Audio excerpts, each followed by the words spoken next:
How dare you say no to my mother, you useless girl? My husband yelled, smashing a plate over my head during a family gathering because I refused to sign my apartment over to his mom or pay her $1,200 every month. The crack of ceramic against my skull was louder than his screaming. Food slid through my hair, gravy dripping down my neck. For seconds, nobody moved. His mother clutched her pearls. His sister smirked into her phone, already recording. His cousins stared at their plates. My own parents? They weren't there. He hadn't allowed them to come. I stood up slowly, my chair scraping the floor. My head rang, but my hands didn't shake. I plucked a shard of plate from my hair, set it on the table, wiped my shoulder with the back of my hand, and looked him straight in the eyes. You have no idea what I'm capable of, I said quietly. The room went still. Someone muted the TV. Even the ceiling fan sounded too loud. Hi, everyone, my name is Aria Cole. I'm 27. For 2 years, I've been the polite wife, the one who cooks, cleans, smiles in photos, and pays everyone's bills while they call me ungrateful. I bought my apartment before I met him, with double shifts and no help. His mother calls it our family asset. I call it the last thing tying me to myself. Standing there with gravy on the floor and shards on the table, I finally understood. This wasn't a marriage. It was a hostile takeover. And I was done being the silent shareholder. My husband, Ryan, blinked at me like he didn't recognize the woman standing in front of him. Maybe he didn't. He'd only ever known the version of me he could control. His mother, Eleanor, scoffed loudly. Oh, please, Aria. Don't act dramatic. Ryan barely touched you. Now sit down and sign the transfer papers like a good daughter-in-law. Her voice sliced through the room. Ryan stepped closer, jaw tight. You embarrass my family tonight. You will sign the apartment over. You're living in our house now. What's the point of keeping it? I tilted my head. You mean the apartment I bought? Furnished? Renovated? Paid taxes on? Before you even existed in my life. His sister laughed from the couch. Girl, stop pretending you're rich. That tiny apartment isn't going to save you. I turned to her. It saved me once. It will save me again. Eleanor slammed her hand on the table. We raised you better than this. A wife shares everything. You didn't raise me, I said. You barely tolerate me. Ryan grabbed my wrist. You think you're brave now? Tomorrow morning you'll apologize. I pulled my wrist free. No. Tomorrow morning, you won't see me. A hush fell. His cousins exchanged confused glances. His aunt whispered, What does she mean? Eleanor rolled her eyes. She means nothing. She's all talk. But Ryan looked at me, really looked, and something flickered in his face. Fear. Because he finally understood the truth. I wasn't threatening them. I was announcing their deadline. I walked past Ryan, past the table, past every stunned face in that suffocating living room. No one dared to stop me, not because they respected me, but because they didn't know what version of me they'd just awakened. In the hallway, I grabbed my purse. Behind me, I heard Eleanor hiss. She's bluffing. She'll be back before breakfast. Ryan's voice followed, tight and angry. Aria, don't you dare walk out that door. We aren't done talking. I turned slowly. Oh, we're done, Ryan. You just don't realize it yet. His jaw clenched. You're being emotional. No, I said. I'm being strategic. He blinked, confused, irritated, threatened. I wiped a streak of gravy from my cheek and tossed it onto the floor. You wanted my apartment? You wanted my money? You wanted control? I stepped closer, lowering my voice. Then you should have figured out who owns the house you're living in. Eleanor snorted. Sweetheart, this house is in my son's name. I smiled. That's what you think. They froze. Ryan's cousin whispered. Wait, what does she mean? Ryan stepped toward me, but his confidence shook. Aria, what are you talking about? I leaned in, voice soft as ice. When we got married, your credit score was 520. Your debt was drowning you. Your loan applications kept getting rejected. I tapped my temple. Remember who signed the mortgage? Who's the primary? Who's the legal owner? Ryan's face drained of color. Eleanor choked. You're lying. I shook my head. No.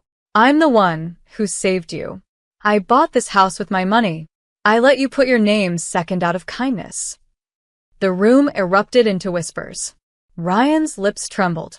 Aria, we can talk about this. I opened the door. No, I said. You can talk to the eviction notice.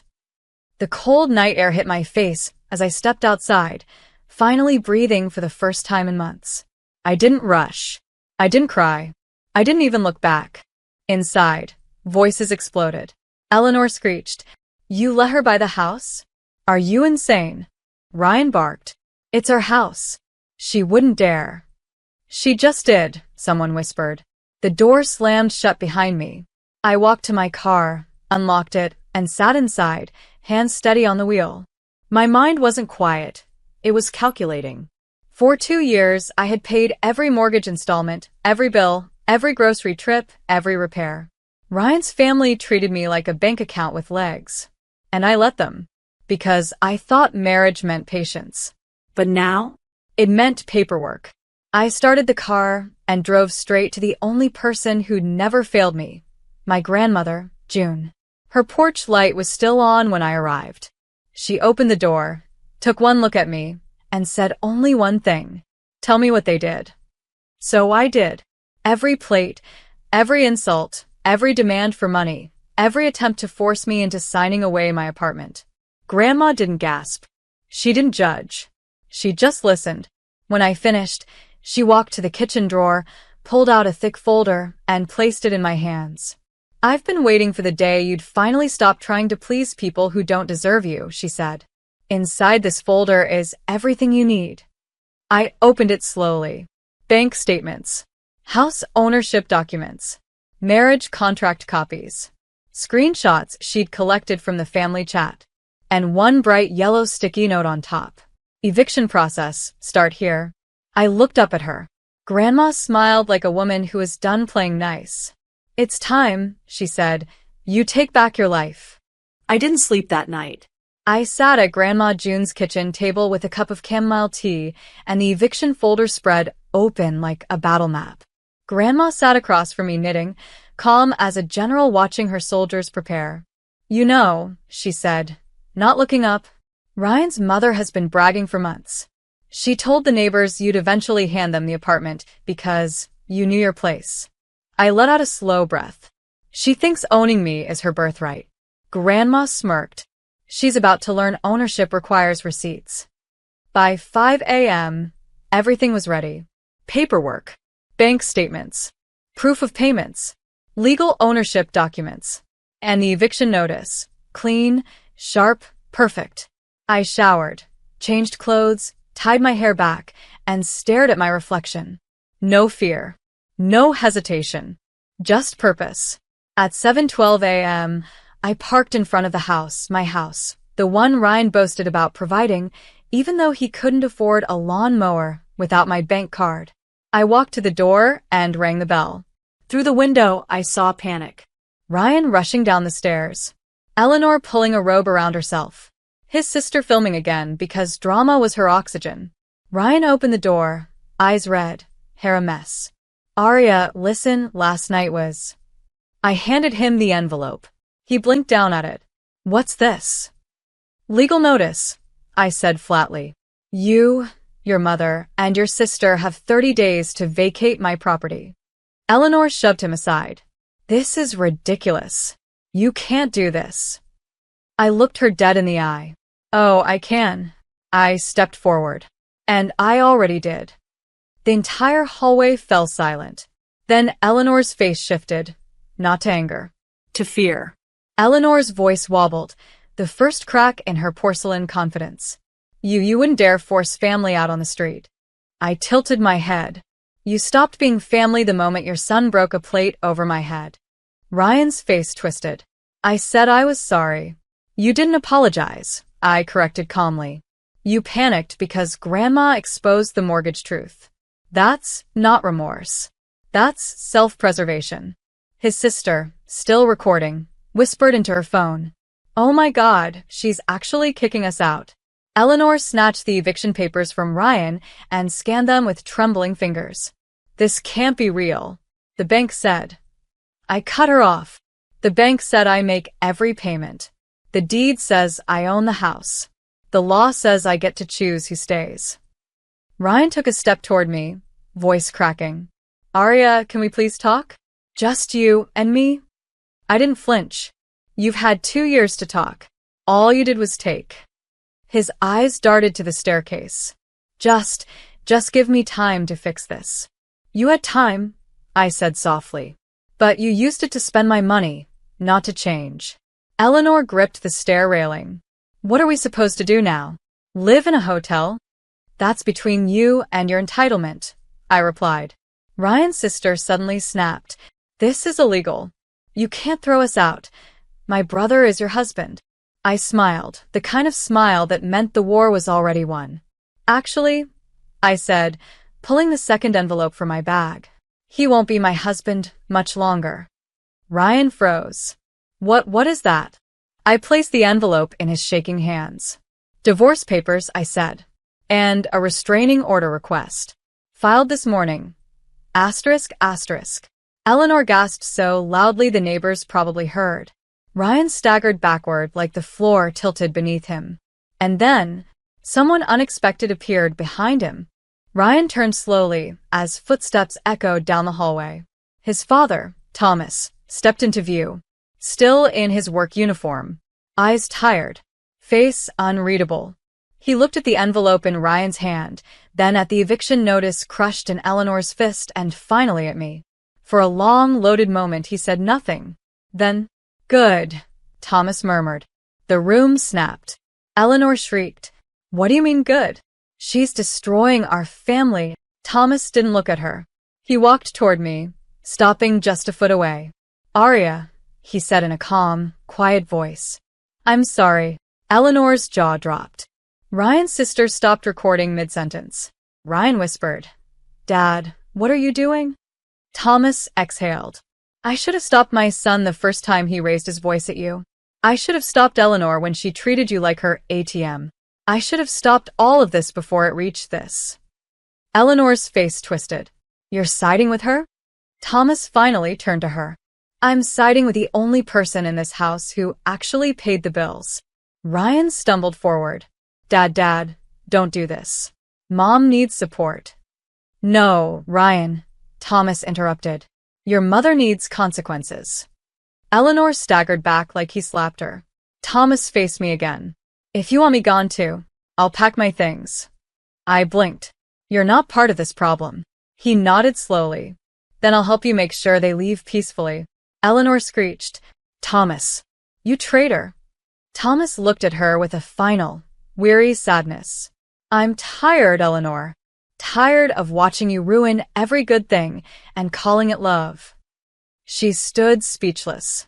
And then Thomas said the sentence that made everyone's knees buckle. Aria, they never told you the truth about the apartment you own, did they? My breath caught. What truth? I whispered. He swallowed. That apartment was never just an apartment. Thomas rubbed the back of his neck, searching for words he'd buried for years. Ryan and Eleanor froze, sensing something catastrophic coming. The apartment you own, Thomas said slowly, didn't just fall into your hands by chance. It wasn't luck. It wasn't timing. He lifted his eyes to mine. It was a gift. My heart thudded painfully. A gift? From who?